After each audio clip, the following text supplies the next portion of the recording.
moment for the government. You would have heard Keir Starmer and his Chancellor talking for a year or more about how economic growth is necessary for them to deliver on their programme for government. And the Chancellor, having had a pretty rough start to her tenure, is now going to talk about how the government needs to go further and faster in order to deliver that economic growth. It comes amid concerns that the economy is flatlining, just 0.1% growth last month, and business deeply unhappy about elements of that budget last October, which turned into a very big tax and spend budget. Now, if you like, the remedy to that is going to be announced with a series of measures announced in order to signal to business that the government want to deregulate. Supply-side reform is what it's called, and it's all about unlocking planning regulations in order to try and boost investment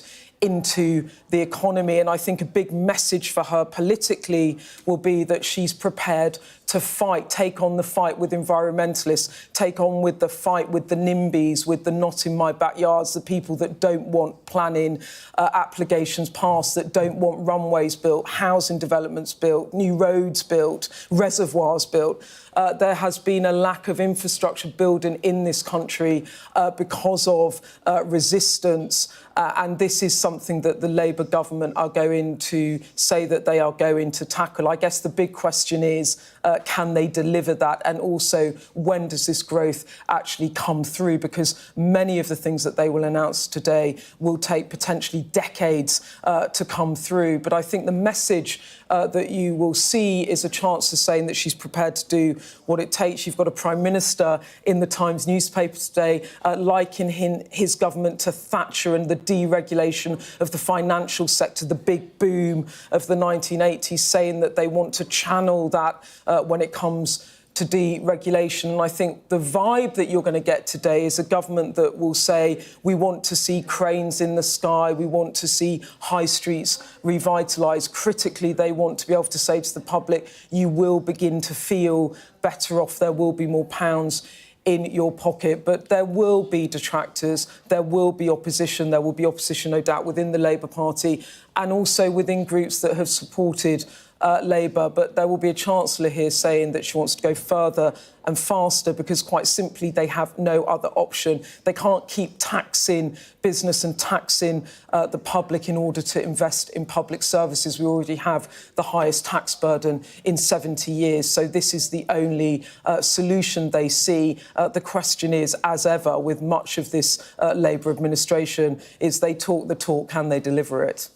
Beth, we're still waiting for Rachel Reeves to approach the lectern in Oxfordshire. I can just see her walking towards it right now as it happens. We'll cut to that when we get a sense that she is starting to speak. In the meantime, let's talk about that opposition you mentioned, especially from within the Labour Party. I mean, what has been trailed an awful lot is airport expansion, whether it be Heathrow, Gatwick or anywhere else, which could put the government in opposition with two of its most prominent mayors.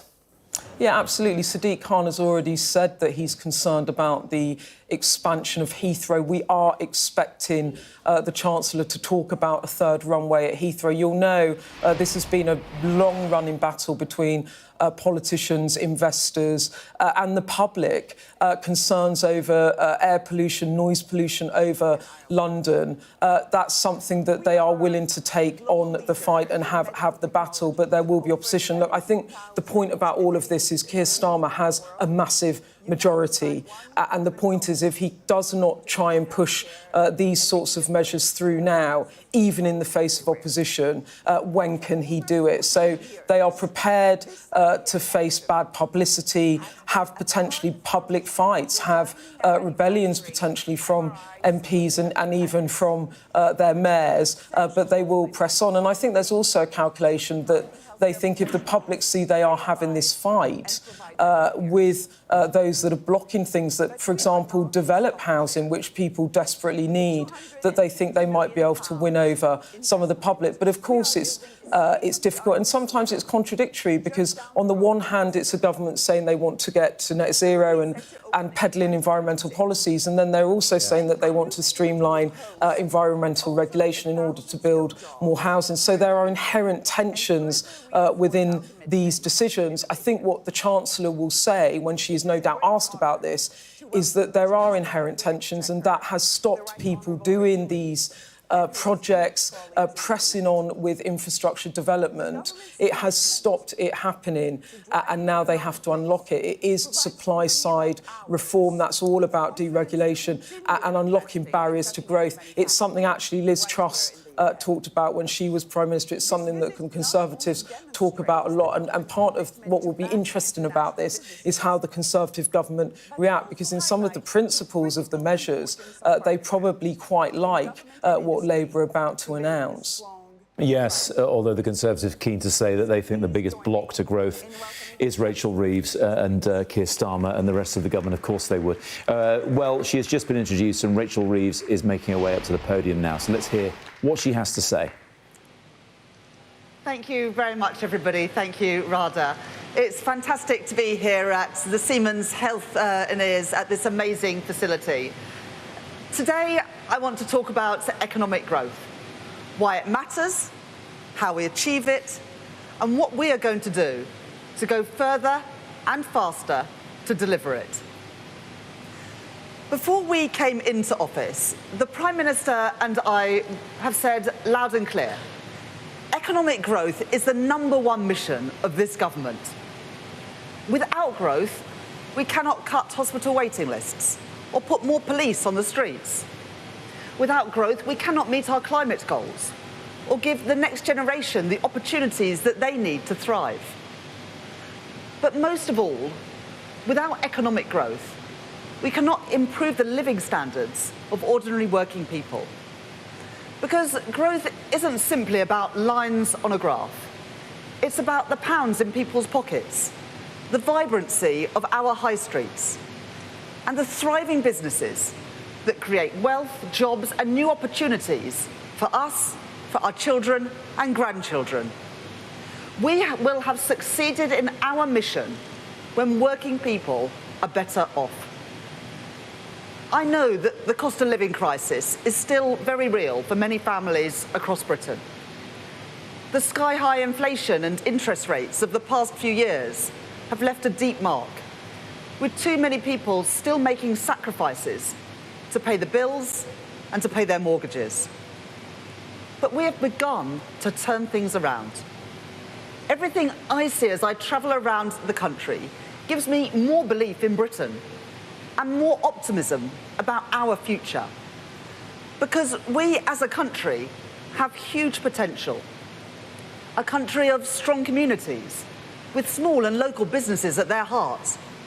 We are at the forefront of some of the most exciting developments in the world, like artificial intelligence and life sciences, with great companies like DeepMind, AstraZeneca, Rolls-Royce, and of course Siemens, delivering jobs and investment across Britain. We have fundamental strengths in our history, in our language, and in our legal system to compete in a global economy. But for too long, that potential has been held back. For too long, we have accepted low expectations and accepted decline. We no longer have to do that. We can do so much better. Low growth is not our destiny. But growth will not come without a fight, without a government willing to take the right decisions now to change our country's future for the better. That's what our plan for change is all about. That is what drives me as Chancellor. In my May's lecture in March last year, I set out my approach to achieving economic growth and identified the fundamental barriers to realising our full potential. The productive capacity of the UK economy has become far too weak. Productivity, the driver of living standards, has grown more slowly here than in countries like Germany or the US. The supply side of our economy has suffered due to chronic underinvestment, and stifling and unpredictable regulation, not helped by the shocks that we have faced in recent years. For too long, politicians have lacked the courage or the strength to confront these challenges. When presented with a choice, they have not prioritised growth. Instead, they have accepted the status quo. And they have been the barrier, not the enablers of change. At the election, people voted for a whole new approach. And that is what I am determined to deliver. The strategy that I have consistently set out is to grow the supply side of our economy, recognising that first and foremost, it is businesses, investors and entrepreneurs who drive economic growth. A government that systematically removes barriers that they face, one by one, and has their back is the solution to our challenges. This strategy has three elements. First, stability. Stability in our politics, our public finances, and our economy. The basic condition for secure economic growth.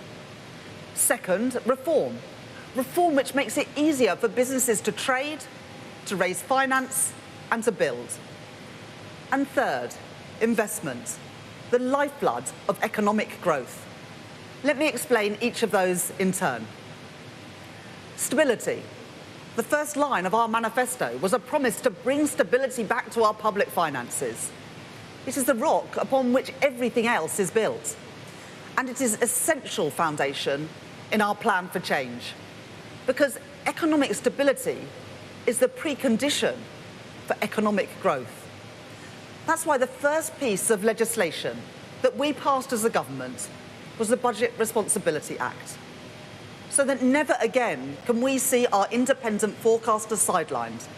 And never again will we see a repeat of the Liz Truss mini-budget, which sent borrowing costs and mortgage rates spiralling for families and for businesses. At my first budget in October, it was my duty as Chancellor to fix the foundations of our economy and repair the public finances that we inherited, to restore stability and create the conditions for growth and investment. I set out new fiscal rules, which are non-negotiable and will always be met. We began to rebuild our NHS and our schools, the start of a programme of public service reform. I capped the rate of corporation tax, and I extended our generous capital allowances for the duration of this Parliament, as the CBI and the BCC have called for. And I protected working people after a cost of living crisis by freezing fuel duty with no increases in their national insurance, income tax or VAT.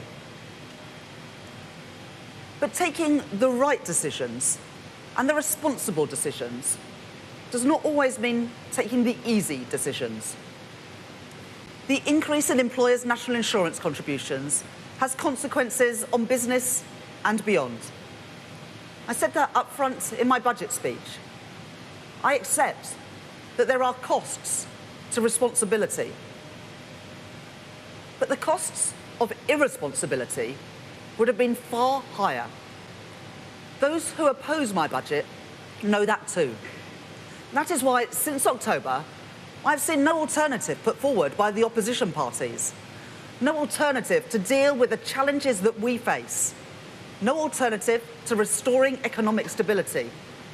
And therefore, no plan for driving economic growth. Alongside stability, we need to drive forward the reform which makes investment more likely by removing the constraints on the supply side of our economy, making it easier for businesses to trade, to raise finance, and to build. Let me first address our approach to trade. We stand at a moment of global change. In that context, we should be guided by one clear principle above all: to act in the national interest, for our economy, for our businesses, and for the British people. That means building on our special relationship with the United States under President Trump. The Prime Minister discussed the vital importance of growth with the President last weekend. And I look forward to working with the new Treasury Secretary, Scott Bessent, to deepen our economic relationship in the months and years ahead. Acting in our national interest also means resetting our relationship with the EU, our nearest and our largest trading partner, to drive growth and support business. We are pragmatic about the challenges that we have inherited from the last government's failed Brexit deal. But we are also ambitious in our goals. Unlike the Conservative Party, whose policy was not to engage with the European Union at all, we will prioritise proposals that are consistent with our manifesto commitments and which contribute to British growth and British prosperity, because that is what the national interest demands. Our approach to trade also means building stronger relationships with fast-growing economies all around the world. That is why I led a delegation to China for the first economic and financial dialogue since 2019, alongside world-leading financial services businesses, including HSBC, Standard Chartered and Schroders, unlocking £600 million of tangible benefits for the UK economy. And I am pleased to confirm that the Business and Trade Secretary will shortly visit India to restart talks on the free trade agreement and bilateral investment treaty that the last government failed to deliver. Our businesses can only realise these opportunities if they can recruit the skilled staff that they need. So we are reforming our employment system to create a national jobs and careers service. We have created Skills England to meet the skills of the next decade in sectors like construction and engineering. And we will deliver fundamental reform of our welfare system. That includes looking at areas that have been ducked for too long, like the rising cost of health and disability benefits. And the Secretary of State for Work and Pensions will set out our plans to address this ahead of the spring statement. Next, the Immigration White Paper. That will bring forward concrete proposals to bring the overall levels of net migration down. But we know that the UK is in an international competition for talent in vital growth sectors. That is why last week I set out plans for attracting global talent to Britain. We will look at the visa routes for very highly skilled people, so the best people in the world choose the UK to live, work and create wealth, bringing jobs and investment to Britain. To help businesses access the finance and support they need to grow, we have delivered significant reforms to provide greater flexibility for firms and founders to raise finance on UK capital markets by rewriting our listing rules. In my Mansion House speech, I announced a series of reforms to our pension system, including the creation of larger consolidated funds, which have much greater capacity to invest in high-growth British companies at the scale that we need them to. The consultation on these reforms is already complete, and the final report will be published in the spring. Yesterday, we confirmed that we have plans to go further, whilst always protecting the important role that pension funds play in the gilt market. We will introduce new flexibilities for well-funded defined benefit schemes to release surplus funds where it is safe to do so, generating even more investment into some of our fastest growing industries. I know too that businesses are held back by a complex and unpredictable regulatory system, and that is a drag on investment and innovation. We have already provided new growth-focused remits to our financial service regulators. We have announced a new interim chair of the Competition and Markets Authority, and we have established the Regulatory Innovation Office with an initial focus on synthetic biology, space, AI, and connected and autonomous vehicles. But we need to go further, and we need to go faster.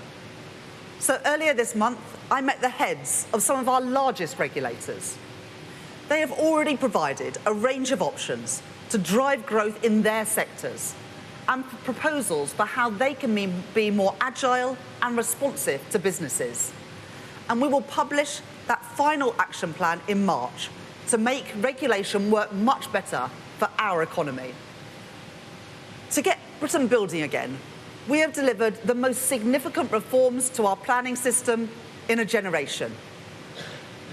I have been genuinely shocked about how slow our planning system is, by how long it takes things to get things done.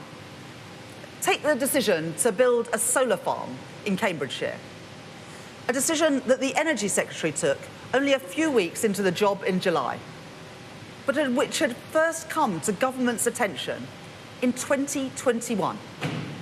It's ridiculous. The Deputy Prime Minister now has already driven significant progress across government in addressing these issues. My colleagues have determined 13 major planning decisions in just 6 months, including for airports, data centres and major housing developments. We have significantly raised housing targets across the country and made them mandatory so that we can build 1.5 million homes in this Parliament. We have reformed decades-old green belt policies, making it easier to build on the grey belt land around our major cities. And we have opened up our planning system to build new infrastructure, like onshore wind farms or data centres driving the AI revolution. Having listened closely to calls from business groups, like the Institute of Directors and businesses across our economy about the need to speed up infrastructure delivery, including Mace, Skanska and Arup, who are here today, and members of our British Infrastructure Task Force, like Lloyds, BlackRock and Phoenix, we have now set out plans to go even further. Last week, we confirmed our priorities for the Planning and Infrastructure Bill, to rapidly streamline the process for determining applications, to make the consultation process far less burdensome, and to fundamentally reform our approach to environmental regulation.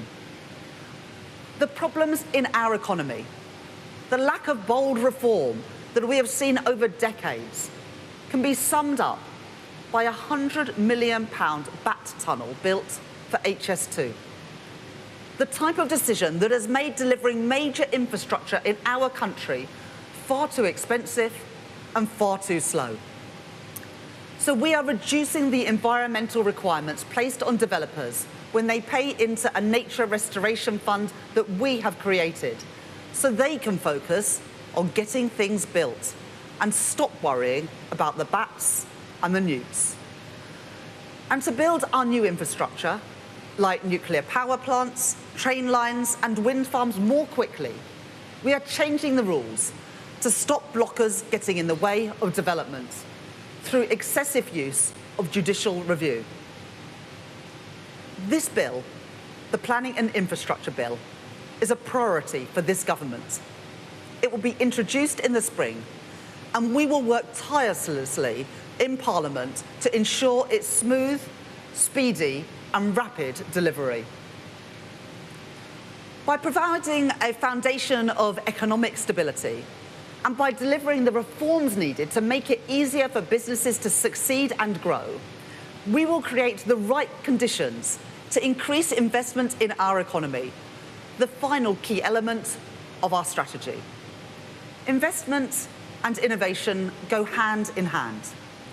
I want to see the sounds and the sights of the future arriving, delivered by amazing businesses like Wave and Oxford Nanopore.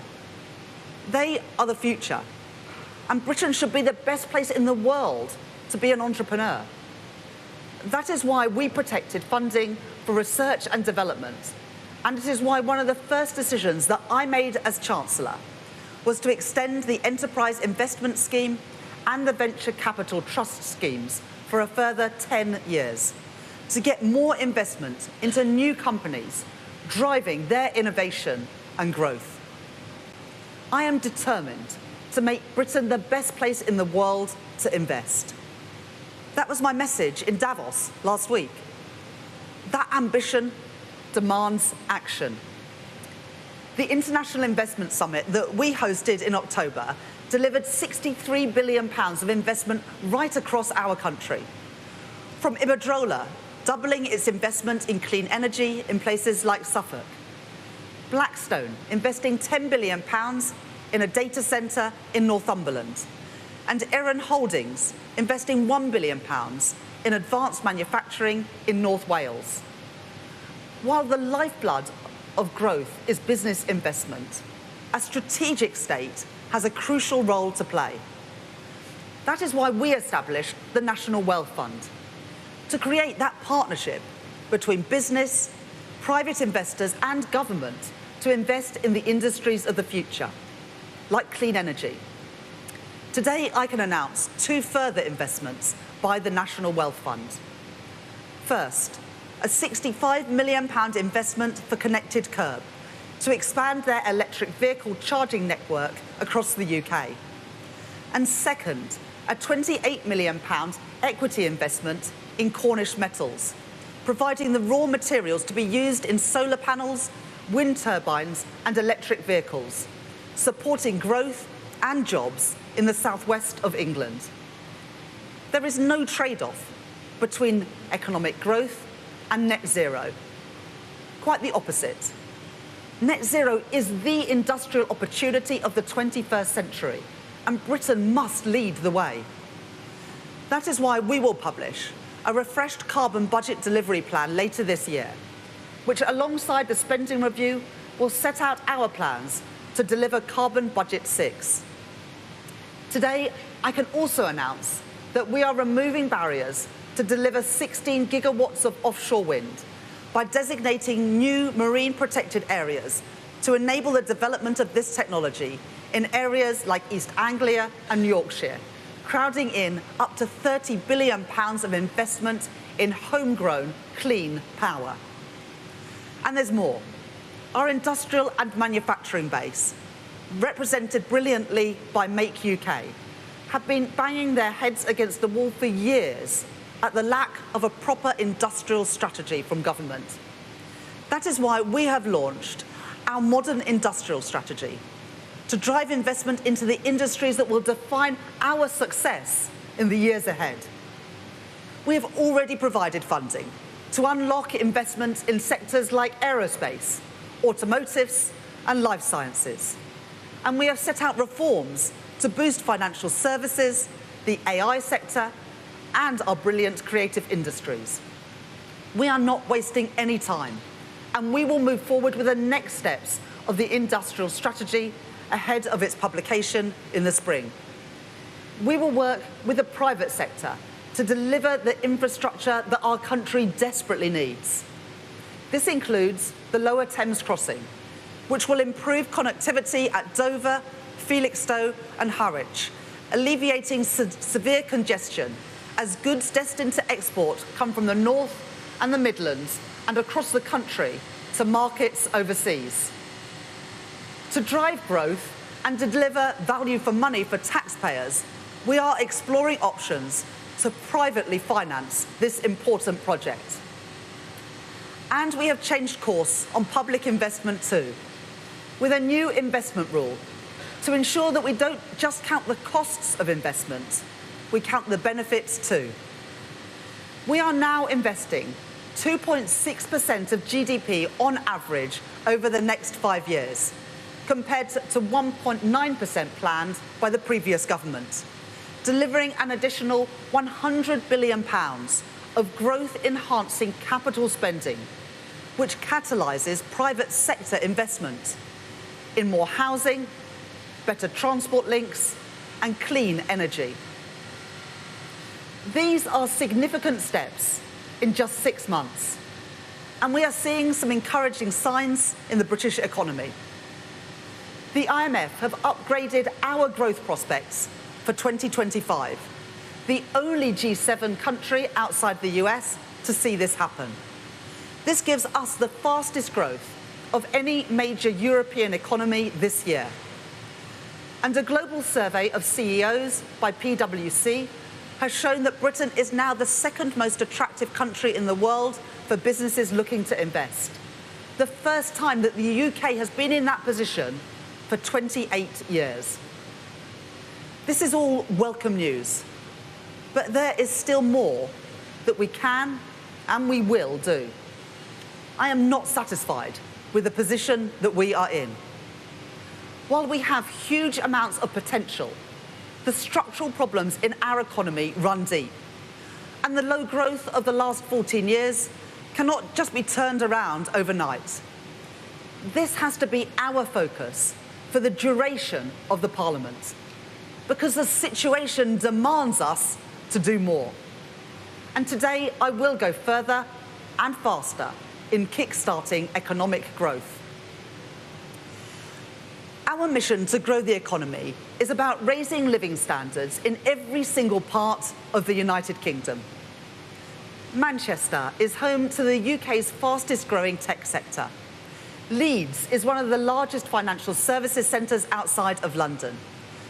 These great northern cities have so much potential and promise, which our brilliant Metro mayors, Andy Burnham and Tracy Brabin, are working hard to realise, just like our other Metro mayors are doing to deliver new opportunities in their areas.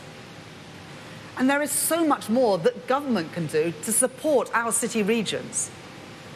To achieve this requires greater focus on two key areas: infrastructure and investment. If we can improve connectivity between towns and cities across the north of England, we can unlock their true growth potential by making it easier for people to live, travel and work across the area. At the budget, I set out funding for the Transpennine route upgrade, a multi-billion-pound programme of improvements that will connect towns and cities from Manchester to York via Staley Bridge, Leeds and Huddersfield. We are delivering railway schemes to improve journeys for people across the north, including upgrades at Bradford Forster Square and by electrifying the Wigan to Bolton line. We are committed to supporting the delivery of a new mass transport system in West Yorkshire. And in spring, we will publish the spending review and a 10-year infrastructure strategy, which will set out further detail of our plans for infrastructure investment right across the UK. New transport infrastructure can also act as a catalyst for new housing.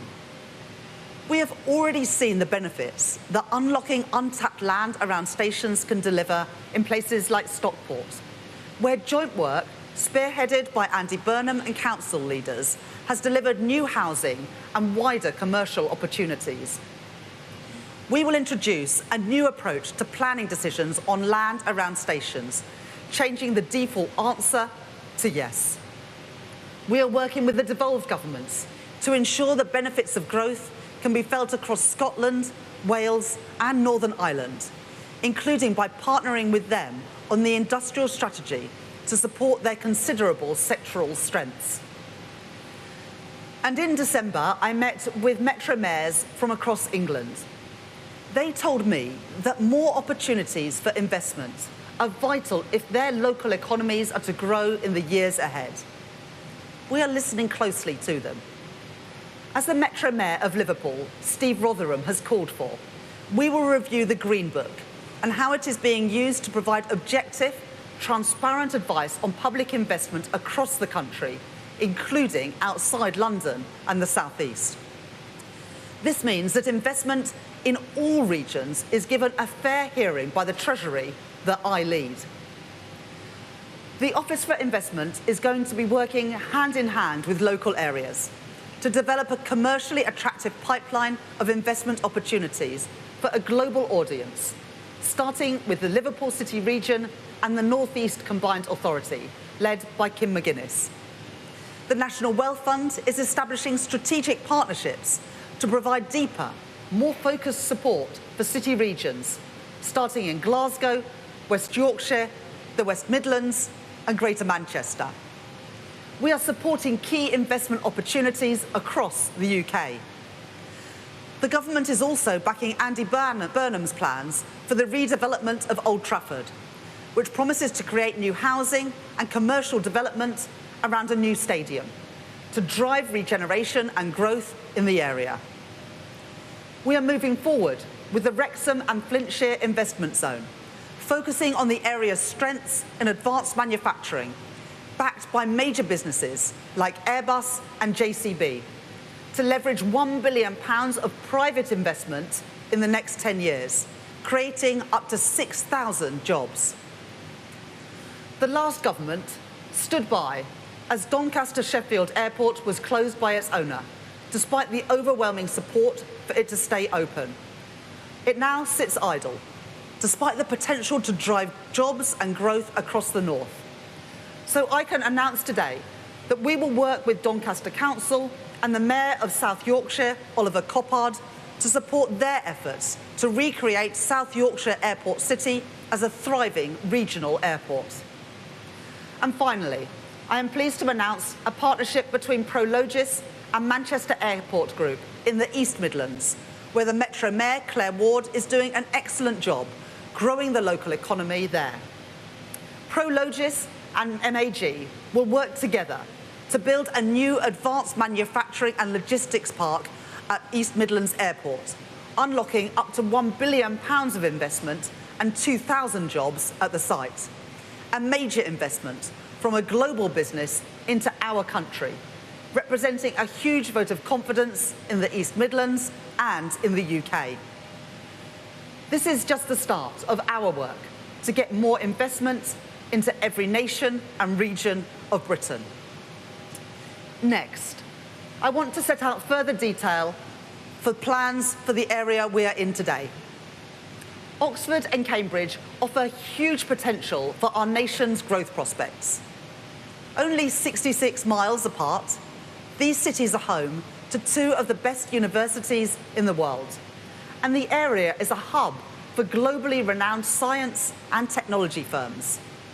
This area has the potential to be Europe's Silicon Valley. To make that a reality, we need a systematic approach to attract businesses to come here and to grow here. At the moment, it takes 2.5 hours to travel between Oxford and Cambridge by train. There is no way to commute directly by rail from places like Bedford and Milton Keynes to Cambridge. And there is a lack of affordable housing right across the region. In other words, the demand is there, but there are far too many supply-side constraints on economic growth here. We are going to fix that. The Oxcam Arc was initially launched in 2003, over 20 years ago. But the project was then dropped by the previous government in 2021. We are not prepared to miss out on the opportunities any longer. So working with the Deputy Prime Minister, who is already driving forward vital work in the region, we are going further and faster to unlock the potential of the Oxford-Cambridge Growth Corridor. First, we are funding the transport links needed to make the Oxford-Cambridge Growth Corridor a success, including East-West Rail, with new services between Oxford and Milton Keynes starting this year, and road upgrades to reduce journey times between Milton Keynes and Cambridge. East-West Rail will also support vibrant new and expanded communities along the route. We have already received proposals for new towns along the new railway, with 18 submissions for sizable new developments. At Tempsford, the nexus of the East Coast Main Line, the A1 and East-West Rail, we will move quicker to deliver a mainline station, meaning journey times to London of under an hour and to Cambridge in under 30 minutes when East-West Rail is operational.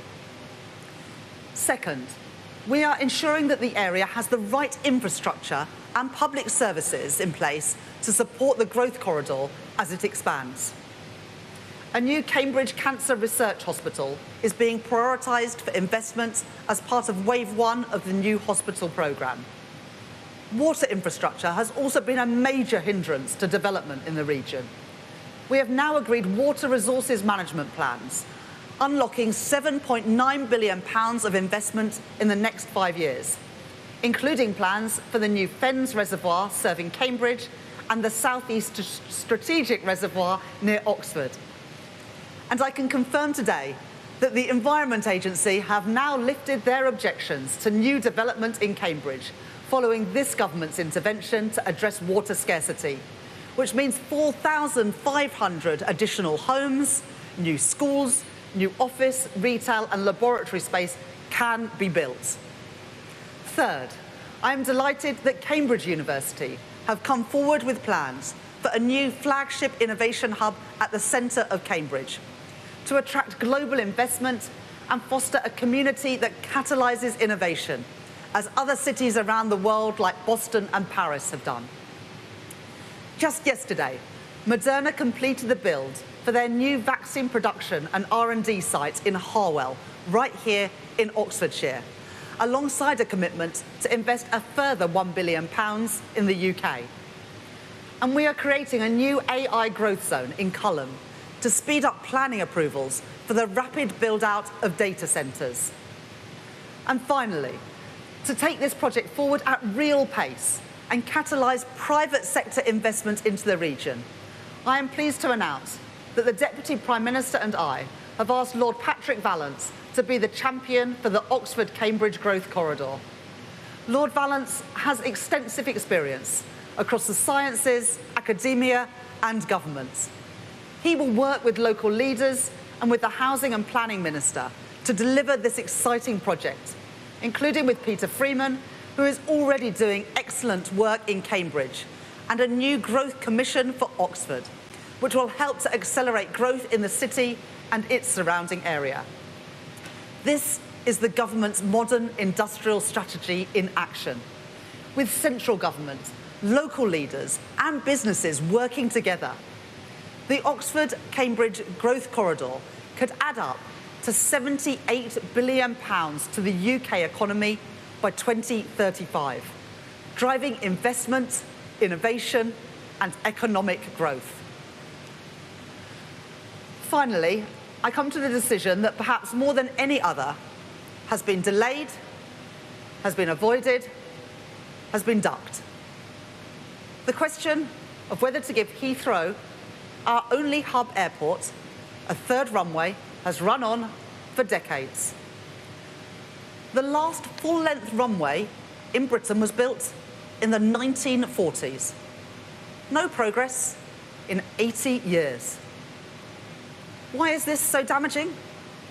It's because Heathrow is at the heart of the UK's openness as a country.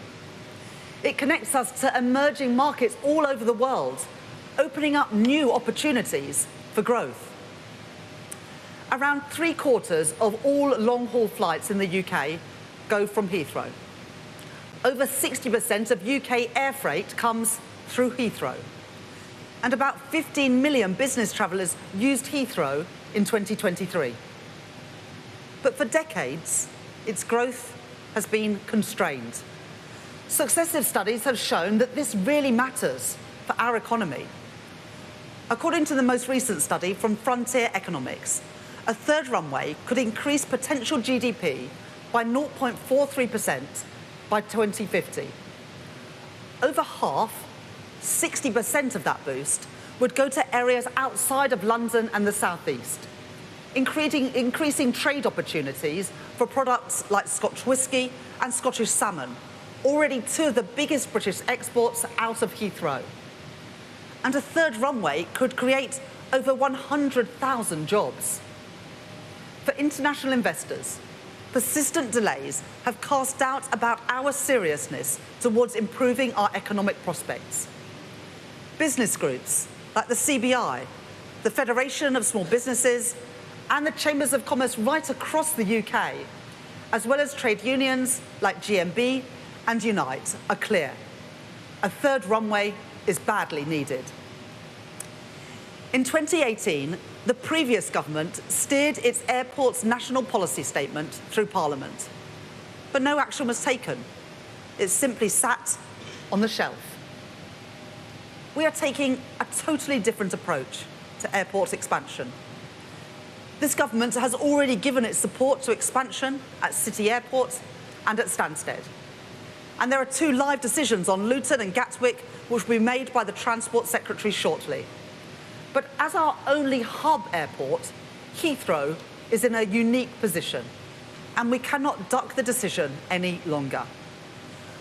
I have always been clear that a third runway at Heathrow would unlock further growth, boost investment, increase exports, and make the UK more open and more connected.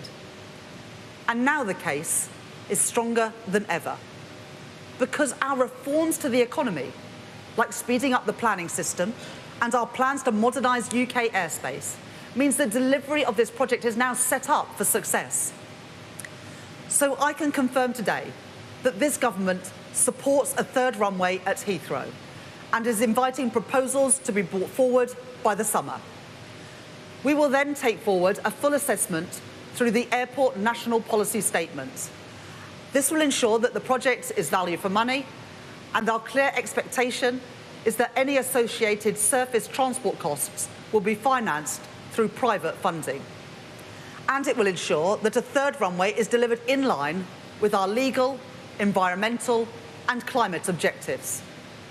Heathrow themselves are clear that their proposal for expansion will meet strict rules on noise, air quality and carbon emissions. And we are already making great strides in transitioning to cleaner and greener aviation. Sustainable aviation fuel reduces CO2 emissions compared to fossil fuel by around 70%. At the start of this month, the Sustainable Aviation Fuel Mandate became law. And today I can announce that we are investing £63 million into the Advanced Fuels Fund over the next year. And we have today set out the details of how we will deliver a revenue certainty mechanism to encourage investment into this growing industry. These measures will encourage more investors to back production in the UK, bringing good, high-skilled jobs to areas like Teesside, demonstrating that investment in the right technology can help us deliver both our growth and our clean energy mission. Now is the time to grasp the huge opportunity in front of us. By backing a third runway at Heathrow, we can make Britain the world's best connected place to do business. That is what it takes to make decisions in the national interest. And that is what I mean by going further and faster to kickstart economic growth. The work of change has begun. We have already made great progress, but I am not satisfied, and I know that there is more to be done. We must go further and faster if we are to build a brighter future. And the prize on offer if we do this is immense. The next generation with more opportunities than the last. An engineer in Teesside working in some of the most exciting industries of the future, from carbon capture to sustainable aviation fuel. A scientist in Milton Keynes or Bedford commuting to Oxford or Cambridge, working in our life sciences industry to solve some of the most important medical challenges in the world. A small business owner in Scotland knowing that they can expand and export to new markets right across the world. Wealth created and wealth shared in every part of Britain.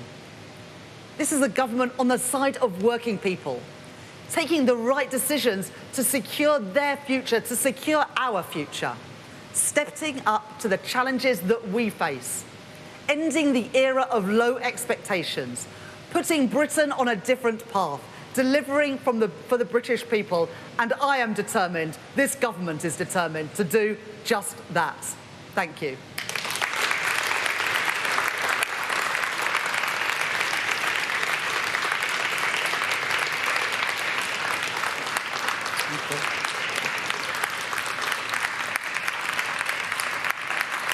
Thank you.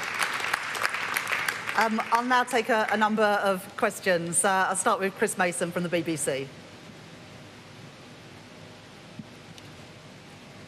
Thank you, Chancellor. Chris Mason, BBC News. The scars in our economy run deep. We've had the pandemic, we've had conflict, we've had the financial crisis, as I say, and also the colossal shift of economic heft towards China and the East. What do you say to those who might say, is this anywhere near enough? When will we see cranes in the sky? And what happens if it doesn't work? Thank you. Well, we need to go further and faster, and the speech and the announcements that I've set out today, whether it is the regional investment in places like Manchester or Leeds or Teesside, whether it is the Oxcam Arc growth corridor, which could be Europe's Silicon Valley, or indeed making Britain better connected with the third runway at Heathrow, shows that this is a government with ambition that is getting on and delivering. But one of the reasons why we need to expand Heathrow is that there are emerging markets and new cities around the world that we aren't connected to, because there aren't the slots at Heathrow or indeed any other airport to fly to. And similarly, the opportunities to export around the world only grow when other countries around the world grow their economies, and yet we don't have the opportunities to export there because we are constrained, our supply side capacity is constrained because there hasn't been enough investment in our ports and our airports for too long. So we are turning that around. We are systematically, one by one, removing the barriers that have held back our growth performance for too long. Because you take those shocks that you mentioned, well, those shocks have affected countries all around the world. But every time one of them comes along, it seems to affect the UK more. And the impact of it lasts longer. So we've got to build a more secure and a resilient economy and these investments and cracking on with them. That's why it's different this time, because we're reforming the planning system. The Planning and Infrastructure Bill will be a priority for this government because it means that projects like the expansion of Heathrow, like East West Rail, like the new towns that we want to build, can happen at pace rather than taking decades, which I'm afraid has been our experience as a country for far too long. Next question from Ed Conway at Sky. Thank you, Chancellor. Lots of exciting plans today. By definition, though, some of them will take quite a long time to actually come to fruition, whether it's reservoirs or runways. So I just wonder, can you give us a sense of what are we looking to judge success here? What kind of metrics can we work out whether we're succeeding? Is it GDP? Is it GDP per capita? You had this plan to have the fastest growing economy in the G7. Does that still exist, or is it just living standards, which are important but not the same? Well, I agree with you, Ed, that these are exciting plans, and these are plans that are going to take our country forward. We said when we set out the plan for change that we want living standards for working people to improve. That's what we want people to see and experience and feel in their own pockets by the time that this Parliament comes to an end. And that's why we are trying to crack on with things. There's no point in announcing a third runway at Heathrow if you've got the same planning system that we have now, because it will take decades and people won't feel the benefit. There's no point in saying we're going to build 1.5 million homes. It's just talk, unless you reform the planning system. So that's why, alongside the big announcements we're making today, we are making changes so we can actually get on and deliver these projects, not just talk about them. Next question from Andy Bell at Channel 5. Thank you very much. Andy Bell, Channel 5 News. Chancellor, as you know, there are a lot of people in business who say the biggest barrier to growth are the taxes that you put on business at the budget. So can you offer the possibility of any tweaks to what you levied in terms of taxes on business back in your budget? And can you rule out any further taxation on business in this Parliament? Well, I explained in my speech today why I had to make the decisions that I made. And, from the Conservatives, they want the extra money for public services, but they oppose any of the tax increases to fund it. They say they want the extra infrastructure, but they don't support the changes to the planning system to get things built. So I hear criticism of what we're doing, haven't heard any serious alternative. And when I became Chancellor, the first thing that I had to do was restore stability to our public finances. We know what happens when governments lose control of the public finances. We've experienced it in the last few years. And what happens is mortgage rates and interest rates go through the roof, costing families and business dearly. I will never play fast and loose with the public finances because it is ordinary people who pay the price. So I had to make some difficult decisions, but they were the right decisions in our national interest. And you can build no plan for growth that is not built on a rock of stability. We've returned stability to the economy, and that is why we can now grow it with confidence. But just listen to what businesses have said about our plans today. The CBI says that they are smart. There's other business people in this room who are backing the plans that we are setting out today. They can see that this is a government that is getting on with things, that is removing the barriers that have held back infrastructure investment and investment by businesses for far too long, and we are changing that. I'm not going to write 5 years' worth of budgets in the first 6 months of office, but that was a once-in-a-generation budget to fix the inheritance and to draw a line under the economic and fiscal mismanagement of the Conservatives. Next question from Chris Hope at GB News. Chris Hope, GB News, Chancellor. But will you commit now to cutting net migration, even if it damages economic growth, that trade-off there? And just quickly, millions are sending in their tax returns this week to HMRC. You're in charge of it. Will you publish your tax return? We will reduce net migration, but taking back control means having more of a say of who comes into this country. And that's why I announced in Davos last week that we're looking at visa routes for some of the most highly skilled and talented people, because I want them to see what I see in Britain, which is the best place in the world to start and grow a business. So we want to attract that talent, but absolutely we've made that commitment to bring net migration down. Well, thank you for the reminder to everybody to get their tax returns. We will use that money wisely to invest in infrastructure and grow our economy.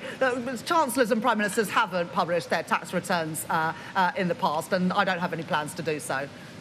The next question is from Harriet Lyne at the Daily Mail. Thanks, Chancellor. Harriet Lyne, Daily Mail. Your own government thinks that the workers' rights package will cost the economy £5 billion. If you're serious about growth, why don't you just junk that?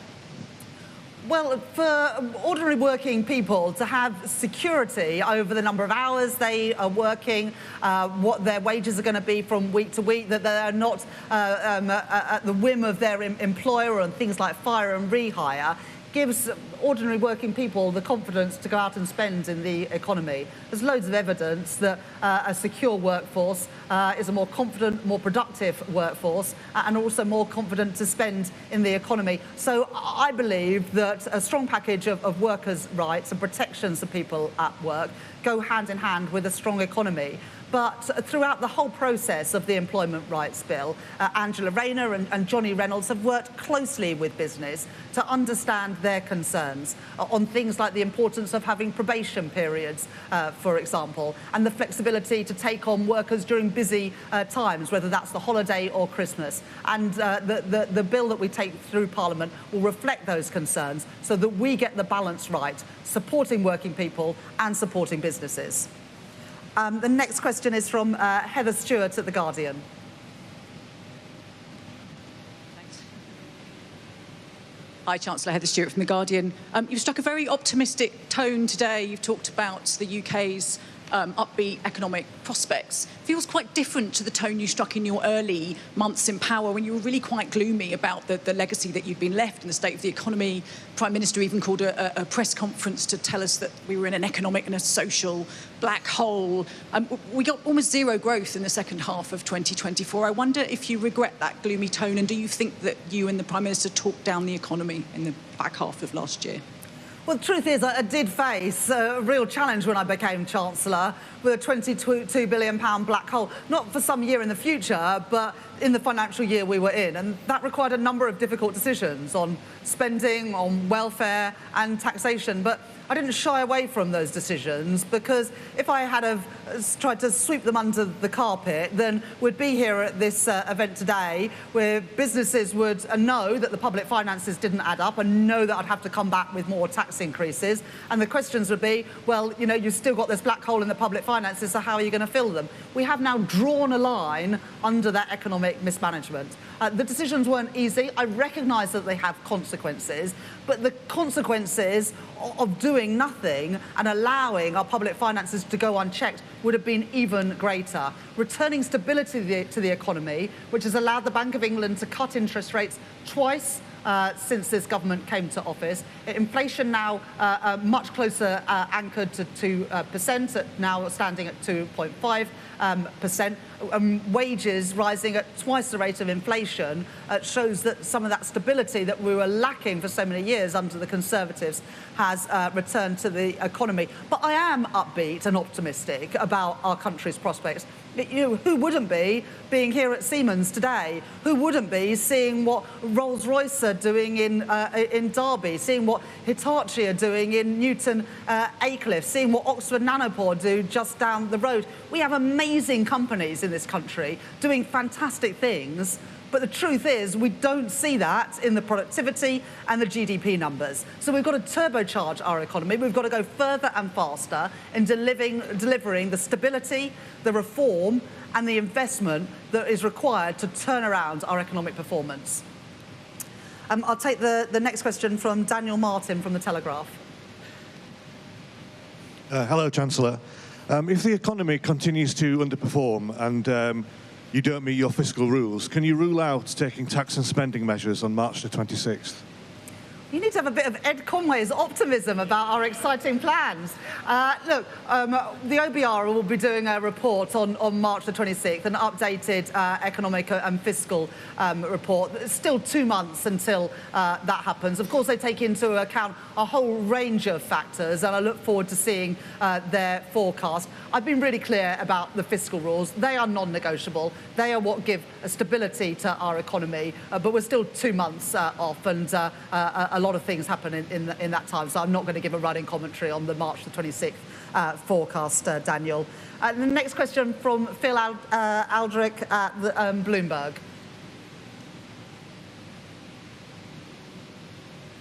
Thanks, Chancellor.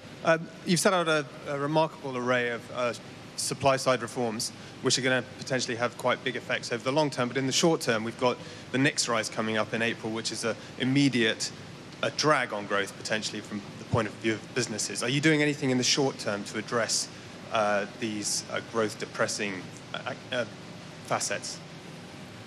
Well, the whole point about the reforms we're making are about enabling people to do things more quickly. So the regulatory reforms that we're making to put growth in the remit of our regulators, the planning reforms to make it easier to build things. And I've said to Heathrow, I want them to come forward with plans by the summer, and we want to have a development consent order come forward by the end of this Parliament, and we hope to be able to grant it in this Parliament. So we're not waiting for years into the future. We want to do things now to turn around the performance, and we want to give businesses and investors confidence that this is a country to start doing things, to start making things in again, because we are reforming how our economy works to make it easier for them to build the energy infrastructure, the transport infrastructure, the housing infrastructure, and the data centres that we need. And a combination of our regulatory reforms and our planning reforms mean that we don't have to wait for decades into the future. We can crack on and do those things now. I've got a bit of extra time, so I'll take a few more questions. Lady there on the side. Hi, thanks, Chancellor. Jessica Frank-Hughes from City AM. We've heard from regulators who are concerned about this deregulatory drive and say the optics are bad for international investment. Do you think regulators are on board with your plans? And do you think intervening in independent regulation is good for Britain? Well, it's up to the government to set the framework, but I think that businesses probably know what is best for international investment and into the UK. And what businesses, big and small, say to me all the time that a combination of the huge array of regulations, the number of consultees that they have to consult, the judicial review process, but also the conflicting regulations and rules that you have from different regulators over the same entity or the same investment just creates confusion, and there's a lack of predictability in our regulators, which is bad for business and bad for our economy. So I won't apologise for wanting to reform how regulation works in Britain. If we're going to grow the economy, we need to reform the regulators too. They need to be part of this growth mission. I've been really pleased by many of the replies that we've had from the regulators, and I look forward to working with them to ensure that, yes, we have independent regulation, but that those independent regulators also focus on growth, because it's the #1 mission of this government, and we've got a mandate to deliver it. Take a question from the lady there. Thank you, Chancellor. Sophie Huskerson from The Mirror. The inquiry into the Grenfell Tower fire found deregulation contributed to the 2017 tragedy. Are you worried that safety could be put at risk if you rip up planning rules and reduce regulation? Thank you. Well, the Prime Minister and the Deputy Prime Minister have both been to Grenfell and have made commitments to the families there to learn the lessons from what happened. So, of course, we've got to get the balance right on regulation, but we've made commitments to the families that have suffered because of what happened at Grenfell, and we will not renege on those commitments. I'll just take one last question from the lady behind you. Hi, Natasha Clark from LBC. Thanks so much, Chancellor. Just in the last week, we've had quite a lot of businesses warn about job losses. 10,000 retail jobs at threat. Sainsbury's cutting 3,000 jobs. You're going for growth, but we are seeing quite a lot of businesses that are really, really worried about their future. Is this an encouraging sign for the British economy, or are you gaslighting British businesses? Thank you. Well, businesses will always make decisions about the number of staff they need to meet demand. But look at the things that we've set out today. A third runway at Heathrow could create 100,000 jobs. The Prologis investment at East Midlands Airport could create 2,000 jobs. The investment in the Wrexham and Flintshire investment zone could create 6,000 jobs. So these are investments that are good for jobs, are good for wealth creation, investment in the UK, and good ultimately for living standards, because in the end, the reason why we are doing all of these things is to make working people better off and to put more money in their pockets. Thank you very much. Rachel Reeves answering that last question following quite a lengthy speech earlier on. She set out her plans for growth, subdividing it into stability, reform and investment. And the biggest headline, as you would expect, is confirming government support for a third runway at Heathrow, amongst many other things, pointing, of course, to the corridor between Oxford and Cambridge becoming Europe's Silicon Valley, or if you want a slightly more pithy name, the Oxcam Arc. I'm not sure if that will pick up in your terminology. Let's bring in our political editor, Beth Rigby, who is watching that as well. Beth, what's your hot take on what we heard from Rachel Reeves? Well, look, the first thing I'd say is that this will be looked back on as a major speech of this government. This is a big moment both for her and Keir Starmer. She's setting out there the mechanisms by which she wants to deliver growth. And we all know that if they don't manage to grow the economy and get investment kick-started, they've got no hope of delivering the public services that they have promised the public in order to try and win a second term in government. So really what you've seen sat out there today is the heart of what will drive this government in the next few years. And that speech was carefully constructed. There was first her argument about stability, justifying some of those unpopular decisions she took last year going into that budget, the tax rises on business, the knock-on effect, the resistance, the political resistance, the economic unhappiness from business. She justified that, saying I needed to show stability, and then the pivot to now I have to deliver growth. And really at the heart of that was the argument about removing constraints on supply-side economy. That was her words, and she set it out quite clearly there. She started off with trade. She talked about the US. She talked about China. She talked about a potential trade deal with India that you might remember Boris Johnson talked about, as it did Rishi Sunak. She went on to talk about talent and visas in order to attract people into the UK. But then really she went to the heart of the entire argument, and it was all around deregulation and planning reform. And in that speech, you heard her take aim at previous administrations, previous governments that she said were not brave enough to take on vested interests, were not brave enough to push through planning reform, and she said that is all going to change under her government. And this was the moment, really, politically, where she made it very clear that she was going to have that fight. She talked about planning decisions. She talked about streamlining judicial reviews, making it easier for planning applications to get passed. She talked about environmental deregulation. She talked about a lot of stuff, quite frankly, that's going to be really unpopular.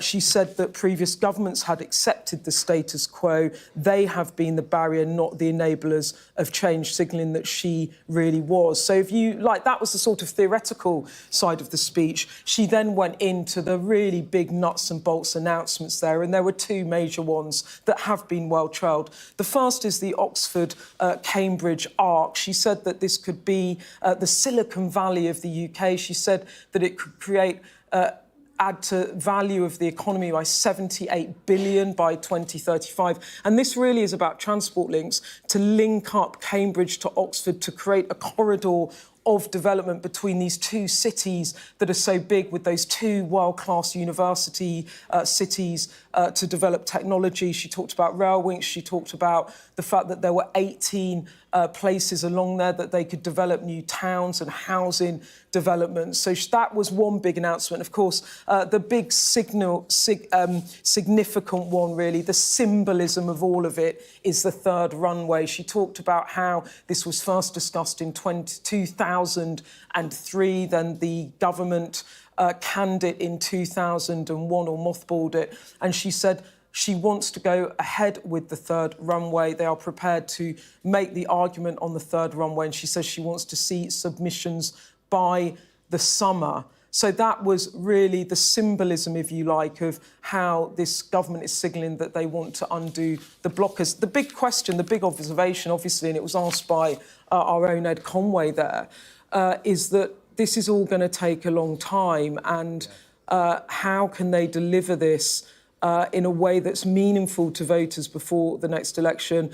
Rachel Reeves, I think, wants to signal that there will be cranes in the sky, that housing will be built, that people will see in their neighbourhoods the developments of this. And yes, maybe the economic growth will take time to come through, but the symbols will be there. But critically, she said, by the end of the Parliament, she wants to see people to feel that they have, to quote her, more pounds in their pockets. And I think that really will be the acid test, whether or not people will feel better off by the end of this Parliament. I think the language and the tone of it was a Chancellor there trying to adopt a bit of Boris Johnson boosterism, if you like, really trying to show enthusiasm, excitement, trying to enthuse business into investing. I think that's part of the challenge after being pretty dour for much of 2024. Yes, Beth, I think Boris Johnson favoured floating a runway in the Thames, didn't he, alongside City Airport. It just so happens that the current mayor of London has responded to the government's backing of a third runway at Heathrow. The Mayor of London, Sadiq Khan, said he remains opposed to a new runway at Heathrow Airport because of the severe impact it will have on noise, air pollution and meeting our climate change targets. He is one of those blockers which you mentioned, and he is inside the Labour Party and is prominent as well. Yeah, and of course this was expected. I mean, Sadiq Khan has said earlier in the week that he was concerned about it, that he would oppose it. Emily Thornberry, another MP in the centre of London, has said that she has concerns about it. You are going to hear this a lot, and the government are aware that this is going to happen. I think there's a couple of things. I think one of them is that they want, in a way, to have the fight. Keir Starmer has been pretty robust in being critical of those blocking developments. You know, he and the Chancellor both used this example of the Bat Tunnel when HS2 was being constructed, £100 billion on a Bat Tunnel designed to, the part of the investment on this Bat Tunnel to protect bats, and a huge cost to that project. And they've been highly critical of these sorts of developments that actually stop development. So I think there's two things going on here. I think politically they're prepared to have the fight because they think it will signal to the public that they are not going to be NIMBYs, that they are going to build houses that people want to live in, that they will develop infrastructure that people want to use. So I think politically they actually want to have that fight. And I think also they're confident about the fight because they have a big majority. But it is going to be bumpy. And the fact that even as she sits down having delivered the speech, the London mayor comes out and voices his opposition is just a taster of what's going to come in the coming months. But I think there's an admission within government that if they don't do it, and they don't get growth, they're simply not going to be able to convince all those voters that backed them in the election and now are clearly having second thoughts with their polling ratings dropping, with Keir Starmer with the biggest unpopularity ratings he's had. I think that they know that they are going to have perhaps more tough battles before things improve, and they have to gamble that they grow the economy because otherwise, as I said at the beginning, they can't deliver the public services that they promised the public. Beth, just to finish off, of course, the Chancellor mentioned projects in the likes of Flintshire in North Wales, and she mentioned Manchester and Leeds being important. But for the most part, the investment focused on the southeast of England once more, the corridor between Oxford and Cambridge, and of course, Heathrow expansion. Do you think there was enough in there to satisfy the likes of Mayor of Manchester, Andy Burnham, and others in the north of England, in Wales, in Scotland as well, Northern Ireland possibly, in terms of investment? Well, she did.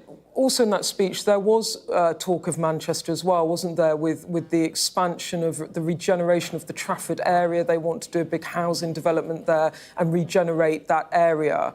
And mayors will be getting more powers through deregulation and also through, sending powers away from Westminster back to the regions. But I am sure that regional mayors will keep the Chancellor's feet to the fire on this. But the reality is that the Cambridge-Oxford corridor has long been talked up as an area for real economic development. I have been doing this job for a while and I have heard many a Chancellor and previous Conservative Chancellors talk about that growth potential. And again, the third runway at Heathrow, that has been discussed, as the Chancellor said herself, since 2003.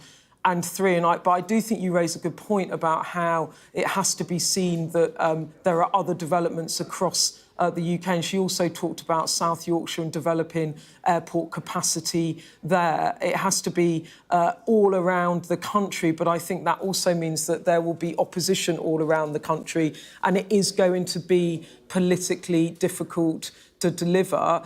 Quite simply, they don't have another option. They've lifted taxes. They've signalled to business that they do not want to do another big tax raise. They're already looking down the barrel later in the spending review this year of potentially having to issue more spending cuts because of low economic growth and an inability to raise additional taxes unless they make that a fiscal event. They have to wait to the autumn anyway. So the only way they can do this is through kick-starting growth, as you can see on her podium there. It's something Keir Starmer talked about relentlessly in the election, and now we're seeing the plan of that, having done the tax raising in 2024. Now 2025 is all about boosting growth. The big question is whether they can actually, for all the talk, actually deliver this and deliver planning reform. Many government has tried before and many government has failed. Beth Rigby, our political editor, thank you very much indeed. Well, if you are just joining us, we are responding to that major speech delivered by the Chancellor, Rachel Reeves, at Siemens in Oxfordshire in the last hour or so. You're seeing pictures of her starting that speech. And one of the main takeaways is the fact that the government does now support a third runway at Heathrow. Have a listen. I have always been clear that a third runway at Heathrow would unlock further growth, boost investment, increase exports, and make the UK more open and more connected.